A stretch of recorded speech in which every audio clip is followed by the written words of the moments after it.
Welcome to Nasdaq Trade Talks. I'm Jill Malandrino, Global Markets Reporter at Nasdaq. Joining me is Gabriel Hammond, CEO of Emles Advisors, to discuss inflation, long-term asset classes, sectors, and investment strategies to consider, challenged by a market glut of undifferentiated and correlated products. Gabriel, we have a lot to uncover here. It's great to meet with you. Welcome to Trade Talks. Thank you very much. We do have a lot on the docket. We do have a lot to uncover. And of course, we want to start with inflation, which has really been the hot topic over the past month or so. The American Rescue Plan and stimulus are on investors' minds out of concern for overheating the economy. What are your thoughts there?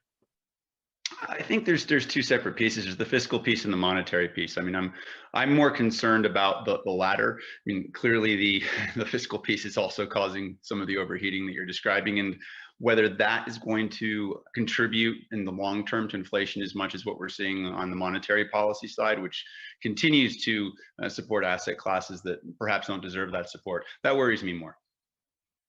In this environment, can you discuss long-term asset classes, sectors, and investment strategies to consider? Because of course, we are challenged by a market glut of undifferentiated and very correlated products. No, absolutely. I think top down, the concerns that everyone shares are that the stock market's been on such a tear that how much more upside can there be, particularly to your point, if inflation rears its head and bond yields rise. Where do we have any room left to go? It doesn't mean that the market has to crash, but it also doesn't mean that it's going to return anything over potentially some future period of time.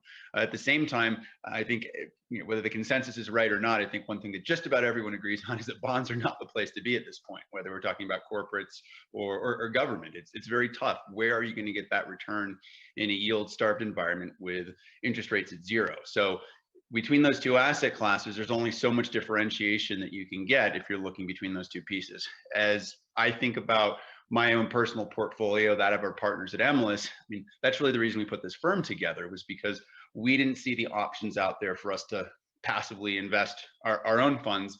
And we said, well, if we're going to create something for our own sake, we're going to bring it to the rest of the market and build it off the DNA of our previous company, Italarian, which was access, liquidity, and transparency to emerging asset classes. So it's that DNA that brings us to Emles and the types of products that we've been launching.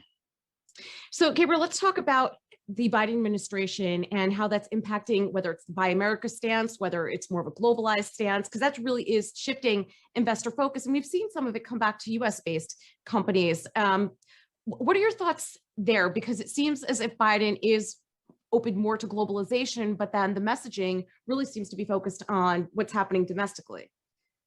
No, that's a great point. And that actually kind of comes full circle to I mean, one of the products that we're most fascinated with in our lineup is the Made in America ETF. And the same way that I would describe that product, I would tell you that just because Biden is focused on bringing things to America doesn't make him protectionist. And I would say the same thing about our product. This isn't a protectionist play, and we don't think that our president is espousing that right now. But what we've seen through COVID is that it's not just that things might not return to normal, it's that we can't be put in that situation again. In other words, having too much reliance on supply lines that could be broken for whatever reason. It doesn't have to be COVID. It could be geopolitical unrest. It could be the next version, SARS-3, whatever it is in the future.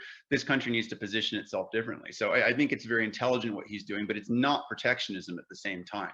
Also, if you think about sustainability over the long term, we can't keep sourcing vital materials and shipping them across in containers. It just the waste is tremendous. And if you think about the environment, the ecology, what we need to do long term to make sure that the planet we have today is around for our children and grandchildren. I also think that those themes come together in terms of buying and making things in America. And Gabriel, that's a great point that you make, because look what we're facing in the semiconductor space right now. And it has nothing to do exclusively with technology, the sector itself, but whether it's cars or other industrial goods that have significant demand when it comes to the semi space. So again, be more self-reliant and manufacturing from within versus having to be reliant and outsource all of it, because I don't see that demand going away anytime soon. No, that's exactly right. We need to be able to be self-reliant, at least to a certain extent, to have a degree of security and also to hedge our bets for an uncertain future. And to wrap up here, let's talk about the consumer. We know retail sales came in weaker than expected due to the storms in Texas. I don't think that was that much of a surprise. What are your thoughts for the consumer longer term? It's a really tough spot right now. I know that the market clearly believes that we're moving onward and upward. The Fed believes so as well. I'm perhaps a little less sanguine than most in the pace of that recovery and how those that have been displaced through COVID are going to return to the workplace. So I share concerns that once the government cannot continue to print money to effectively close that gap, that those folks are going to have to find something else to do, and that friction may remain in the marketplace, I think, longer than the average expectations are giving it credit for. Right. I'm going to throw one more at you, because as market participants, we're thinking about the effect of inflation, what we're seeing in the bond market, and are we overstimulating the economy with an extra $1.9 trillion? But as we're well aware of, it's a K-shaped recovery, and we're fortunate enough to be on the upper end of that. But there are tens of millions of Americans where this is an afterthought for them. They need this money. It's not an option. So, I understand it puts economists and investors between a rock and a hard place, but the fact of the matter is this money needs to be deployed.